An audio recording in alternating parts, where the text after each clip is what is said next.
오늘 제목은 우리 사이에 무엇이 있는가입니다. 아버지 사울의 속내를 그 아들 요나단이 알게 되었어요. 다윗을 죽이려고 하는 마음이 그 사울 왕에게 있다라고 하는 것을 깨닫고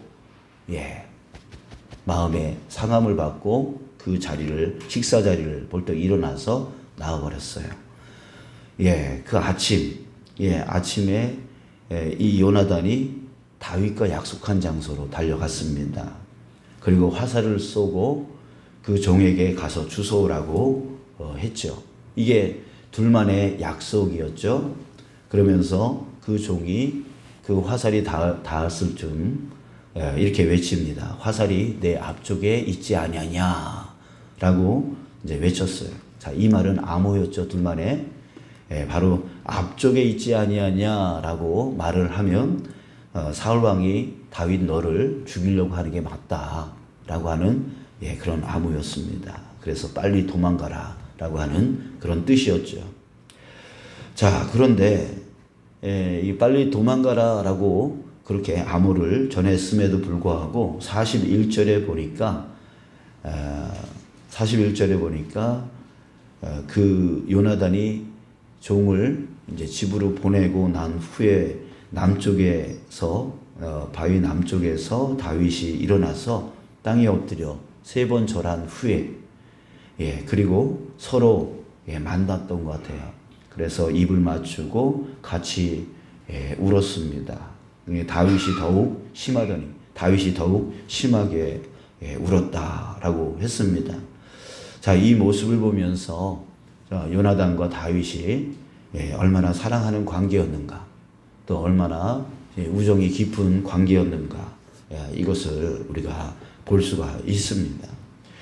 자, 여러분, 오늘은 관계에 대해서 한번 생각을 해보려고 합니다. 이 상황적으로 보면 요나단과 다윗은 친할 수가 없는 관계예요. 오히려 적대 관계일 수밖에 없는 상황이에요. 왜냐하면 요나단은 사울 왕의 아들이고 그래서 왕위를 이어받을 자입니다. 그래서 다윗은 어떤 자예요? 사울 왕이 가장 경계하는 대상이에요. 왜냐하면 자신의 왕위를 빼앗을 뿐만 아니라 그 아들의 왕자를 위협할 수 있는 그런 사람이었기 때문에 그렇습니다. 그래서 사울 왕이 다윗을 죽이려고 하는 이유도 바로 그 이유였죠. 자, 그래서 이 요나단과 다윗은 친할 수가 없는 관계이고 서로 이렇게 사랑과 우정의 관계가 될 수 없는 그런 상황 가운데, 그런 환경 가운데 있는 자였단 말이에요. 자, 그런데 그럼에도 불구하고 이 둘이 싸우지 아니하고 서로 대적이 되어지지 아니하고 이렇게 서로 붙들고 울 정도로 이 상황과 이 환경이 정말 야속할 정도의 마음을 서로 공감하고 왜 우리가 이래야 되느냐라고 하면서 서로 울부짖을 정도로 이렇게 사랑과 우정의 관계였다라고 하는 것이죠. 자, 여러분, 어떻게 이들은 이런 상황들, 이런 환경들을 뛰어넘고 어떻게 이렇게 큰 사랑과 우정을 나눌 수 있게 되었을까요? 이 요나단은 다윗을 위한 거라면 자신의 그 왕자도 내려놓을 정도로 그렇게 다윗을 그렇게 세워줬어요. 당연히 다윗이 왕이 되어질 것이라고, 왕자인데도 불구하고 다윗이 왕이 되어질 거라고 인정을 했단 말이죠. 그래서 네가 왕이 되어지면 내 가족들을 책임져 달라, 이런 식으로 부탁을 합니다. 그럴 정도로 이 요나단은 자기가 왕자인데, 자, 그렇게 또 다윗은 그렇다고 해서 자기가 그래 내가 왕이 될 거야 이렇게 하지 아니하고 아니야 나는 왕 자격이 없는 자야 라고 하면서 끊임없이 자기가 왕이 될 거였으면 벌써 사울 왕이 자기한테 창을 던지거나 이렇게 공격할 때에 다시 되받아쳐서 사울 왕을 죽이고 자기가 왕이 되어지려고 하는 그런 시도를 했었겠죠. 그러나 전혀 다윗은 그럴 마음이 없었고, 이러면서 서로 높아지려고 하는 모든 것들을 다 내려놓고 서로 사랑 관계, 우정 관계, 서로 위해주고 서로 보살펴주고 서로 책임져주는 그런 관계. 참 이게 놀라운 관계라고 하는 것이죠. 그럴 수 없는 상황인데 그렇게 정말 뜨거운 사랑을 나누는 관계가 되어졌다는 거예요. 자, 어떻게 이런 관계가 되어질 수 있을까? 저는 간절히 바라기는 우리 교회에 우리 성도와 성도의 사이가, 저와 여러분들의 사이가 그런 관계가 되어지기를 간절히 소망합니다. 아멘. 바로 이런 관계가 되어야죠. 예, 우리가 믿음의 공동체인데, 사랑의 공동체라고 하면서 모였는데 이런 관계가 되어야 되죠. 그래서 서로 미워하고 서로 시기하고 서로 무슨 말만 하면 상처받았다고 서로 싸우고 다투고 이런 관계들이 정말 우리 안에서 너무나 많이 비일비재하게 일어나고 있지 않습니까? 자, 오늘 어떻게 해서 이 요나단과 다윗은 그럴 수 없는 관계임에도 불구하고 그것을 뛰어넘고 이렇게 사랑과 우정의 관계가 될 수 있었을까? 이거 우리 고민해보자 라고 하는 겁니다. 자, 42절을 보세요. 우리가 정답을 거기서 찾을 수가 있습니다. 중간 이후에 보면 두 사람이 여호와의 이름으로 맹세하여 이르기를 뭐라고 합니까? 거기서부터 우리 함께 읽을까요? 시작. 여호와께서 영원히 나와 너 사이에 계시고 내 자손과 내 자손 사이에 계시리라 하였느니라. 자, 이겁니다. 자, 그 둘 사이에 누가 계시다고요? 누가 계세요? 예, 여호와 하나님. 하나님이 둘 사이에 있다라고 하는 거예요. 여러분들 이게 너무나 중요한 것입니다. 여러분들 창세기 2장 24절에 보면 또 마태복음 19장 5절에 보면 똑같은 말이 있는데요. 부부 관계에 대해서 말해주고 있는 말씀입니다. 거기에 보면 이러므로 남자가 부모를 떠나 그의 아내와 합하여 둘이 한 몸을 이룰지로다. 자, 이 말이 있어요. 예, 들어보신 적 있으시죠? 그죠? 자, 이 말이 있는데 여기에 부모를 떠나 그 아내와 합하여라고 하는 합하다라고 하는 이 단어를 우리가 잘 알아야 됩니다. 이 합하다라고 하는 이 단어는 히브리어로 이제 구약 창세기 2장에서 쓰였으니까 히브리어로 써 있겠죠. 히브리어로 다바크라고 합니다. 이 다바크라고 하는 이 단어는 딱 달라붙다 이런 뜻이에요. 딱 달라붙다. 자, 또 마태복음 19장 5절에서도 쓰였으니까 헬라어로 쓰였겠죠. 그 헬라어 단어가 합하다라고 하는 단어가 프로스콜라오입니다. 근데 이 뜻도 똑같아요. 붙이다. 예, 붙이다라는 뜻이에요. 자, 그런데 이것을 명사로 보면 접착. 예, 붙이다는 뜻이 명사로 접착이죠. 그리고 더 나아가서 접착제라고 하는 뜻도 있어요. 접착제. 우리 본드 알죠? 예, 그 본드라고 생각하면 돼요. 이 단어예요. 자, 그러니까 여러분 한 물건과 한 물건을 붙일 때 그냥 이렇게 붙인다고 붙어요? 붙어요? 안 붙죠? 그럼 어떻게 해야 돼요? 이 사이에 뭘 발라야 돼요? 접착제 발라야 돼요. 그 접착제를 바르고 붙여야 떨어지지가 않는 거죠. 근데 그 접착제가 있어야 되는데 그 접착제가 뭐냐에 따라서 이 붙인 게 떨어지느냐 안 떨어지느냐 이걸 좌우한다고요. 그러면 어떤 접착제가 중간에 딱 들어가야 돼요. 들어가서 그래야지만 떨어지지 않을까요? 바로 그거예요. 여기서 가장 중요한 것은 그 접착제가 뭐냐라고 하는 거예요. 우리 사람과 사람 사이에 접착 역할을 하는 접착제들이 있어요. 그게 뭐냐면 바로 조건.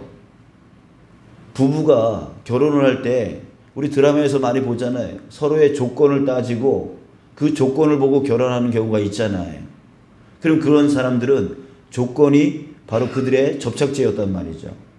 부부가 되어지는 접착제 역할을 하는 거예요. 그럼 그 조건, 나중에 결혼해서 어떻게 돼요? 떨어지는 거죠. 예.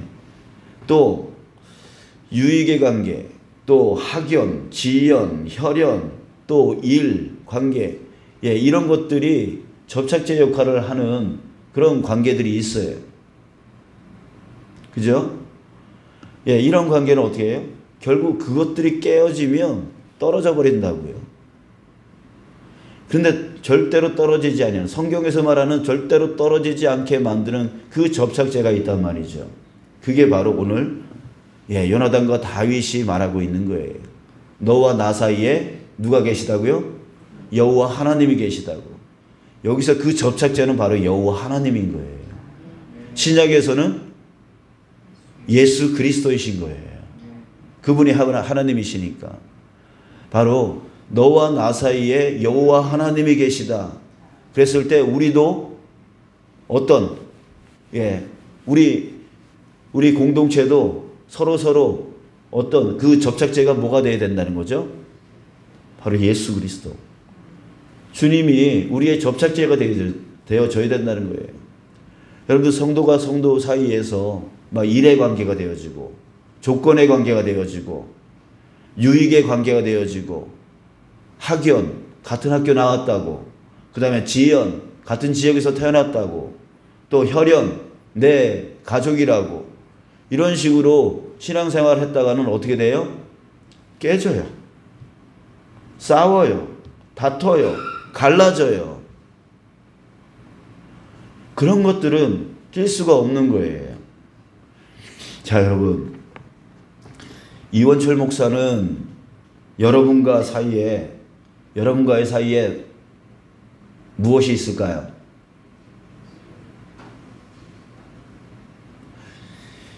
이곳에 제가 온 이유는 누구 때문일까요? 하나님이 보내신 거겠죠? 예, 저는 그렇게 믿고 있습니다. 상황적으로 보면 뭐 이런 문제 있고 저런 문제 있고 그래서 이렇게 해서 바꿨다 뭐 이렇게 상황적으로 보면 그렇지만 저는 그렇게 생각하지 않습니다. 하나님께서 저를 이곳에 보내신 거라고 저는 믿습니다. 그럼 여러분들은 저를 왜 받으신 겁니까? 예? 상황적으로 또 생각하실 거예요? 저 사람이 싫으니까, 예, 제가 나은 것 같으니까 그런 식으로 받으셨어요? 아니죠? 대답을 안 하시네. 아니죠? 하나님이 보내셨으니까 받으신 거겠죠? 그래요. 그렇게 되어질 때 여러분과 제 사이에 하나님이 보낸 거라고 저는 믿고, 여러분들은 하나님이 보내신 자라고 믿고, 그래서 하나님이 저와 여러분들 사이에 있을 때 그 관계는 절대로 깨어지지 않는다는 거죠. 그런데 인간적으로 생각해서 이것 때문이다 저것 때문이다 라고 하는 그런 것을 중간에 접착제로 해서 우리가 그래서 만난 거다 라고 생각하면, 자기 기분 나빠지면, 자기 힘들어지면, 자기 어려워지면 그 관계는 깨어져 버리는 거예요. 여러분과 여러분 옆에 있는 분들하고는 어떤 관계예요? 그 사이에 무엇이 있습니까? 여호와 하나님, 예수 그리스도가 계십니까? 정말 그렇습니까? 저는 이 교회 와서 제일 싫었던 게 일의 관계가 되어지는 거예요. 여러분들하고 친밀해지기 전에 뭐 어떤 일 때문에 같이 뭐 이렇게 의논하고 하는 걸 되게 싫어했어요. 친해지지 아니하고는, 친밀해지지 아니하고는, 예, 그 사이에 하나님으로, 예수님으로 붙여지지 아니하고는 일의 관계가, 일이 먼저 우선이 되어지고 싶지 않았어요. 왜냐하면 그 하나님 예수님이 아닌 일이 접착제가 되어져 버리면 그 관계는 또 깨어져 버릴 수 있기 때문에 그래요. 자, 여러분, 이제 우리가 성도와 성도 사이에, 또 저와 여러분들의 사이에 그 모든 관계 속에 접착제가 바로 하나님, 바로 예수님 되어지기를 간절히 소망합니다. 내가 이 사람을 알게 된 것은 같은 학교를 나왔기 때문에 알게 된 게 아니라 예수님이 나를 이곳으로, 저 사람을 예수님이 이곳으로 해서 만나게 해주셨고 그리스도로 인하여 우리가 하나 되어졌다라고 하는 그 사실을 우리가 인정하고 산다면 용납하고 용서하고 사랑하고 섬기는 그 모든 것을 통해서 우리는 갈라질 수 없는 그런 관계가 되어지는 거예요. 이 사람이 잘못하더라도 그 잘못을 용서해 줄 수 있고 섬겨 줄 수 있고 사랑해 줄 수 있고 위로해 줄 수 있게 되어지는 거예요. 여러분, 우리 어제 우리 많은 성도님들이 우리 고병자 어머니 장남 고혜수 성도님의 그 장례식에 다녀왔어요. 자, 관계가 없는 분들이 많아요. 저도 관계가 없어요. 그 돌아가신 분하고. 그죠? 그냥 한 번 본, 그것도 누워 계신 거 한 번 본 거밖에 없어요. 관계가 전혀 없단 말이에요. 또 같이 가신 분들 중에서도 없는 분들이 있을 거예요. 그러나 이렇게 간 이유가 뭐예요? 바로 하나님이 중간에 계시기 때문에 그런 거죠. 그죠? 하나님이 계시기 때문에. 나 그 사람 몰라. 나 그래서 그 장례식장 안 가. 이렇게 한다면 그 사이에 하나님이 안 계시는 거예요. 예수님이 안 계시는 거예요. 우리는 몰라도 알아도 여러분 우리 사도신경에서 공교회와 공교회라고 하는 의미가 뭐예요? 내가 그 사람을 알더라도 모르더라도 지구상에 있는 모든 교회는 한 교회다. 하나의 교회다라고 하는 뜻이에요. 저기 아프리카에 있는 그리스도인도 내 형제다라는 거죠. 왜? 사이에 누가 계시는 거예요? 예수님이 계시는 거예요. 나도 예수님 때문에 구원받아 하나님의 자녀 되었고 저 사람도 예수님 때문에 구원받아 하나님의 자녀 된 거예요. 저도 하나님의 자녀고 저 사람도 하나님의 자녀면 우리 형제잖아요. 얼굴을 안다고 해서 그 사람하고 지연한다고 해서 혈연한다고 해서 그 학연한다고 해서 그 아는 사이가 아니라 사랑하는 사이가 아니라 예수님 때문에 하나님의 자녀 되어서 한 형제 되었기 때문에 우리는 그 사랑을 나눌 수 있는 거죠. 바로 그거예요. 우리가 그런 관계가 되어져야 된다는 거죠. 자, 사랑하는 여러분, 이제 우리 사이의 관계에 그 접착제를 바꾸시기 바랍니다. 조건, 유익, 학연, 지연, 혈연, 일, 이런 것들이 그 사람과 나 사이에 접착제 역할을 지금 하고 있다라고 하면 빨리 바꾸시길 바랍니다. 예수님으로 바꾸셔야 돼요. 하나님으로 바꾸셔야 돼요. 그래야지 결코 떨어지지 않고 깨지지 않는 관계가 되어지는 거예요. 우리 교회에 어떤 성도님이 그런 얘기 했어요. 외지에서 들어오셨는데 이 지역이 너무 텃세가 심하다는 거예요. 학연으로 연결되어지지 않으면 사업하기가 힘들다는 거예요. 교회 안에서도 역시 마찬가지. 우리 교회에 들어와서도 역시 마찬가지. 텃세가 심하다는 거예요. 받아들여요. 내가 알지 아니하는 사람, 내 이 지역 사람이 아니면 자꾸만 거부하고 인사도 안 하고 보지도 않으려고. 그러니까 새로운 사람으로서는 그게 텃세처럼 느껴지는 거죠. 자기가 사랑받지 못한다라고 하는 마음을 갖게 되어지는 거예요. 그런 교회가 어떻게 부흥할 수 있겠어요? 그런 교회가 아무리 나가서 노방전도해 사람들이 와도 어떻게 그 사람들을 받아들이고 우리 교회의 식구를 만들 수 있겠어요? 할 수 없는 거죠. 자, 여러분, 이제 우리 한 사람 한 사람, 저 사람과 나 사이에 예수님이 계실까? 저 사람과 나 사이에 예수님이 계실까? 무슨 관계로 있는 거지? 여러분, 그거를 잘 아시고 저 접촉제를 바꾸시기 바랍니다. 우리의 접착제는 바로 예수 그리스도여야만 되는 거예요. 그럴 때 절대로 떨어지지 않아요. 절대로 싸우지 않아요. 자, 우리 다윗과 요나단의 그 사랑과 우정, 그 사이의 접착제가 바로 여호와였던 것처럼 여호와 때문에 그들이 서로 상황적으로는 대적관계일 수밖에 없지만 여호와 때문에 그들은 사랑하고 우정을 나눌 수 있었던 것처럼 우리도 정말 그 접착제가 관계의 접착제가 바로 예수님이 되어질 수 있는 우리 모두가 되어지기를 간절히 소원합니다.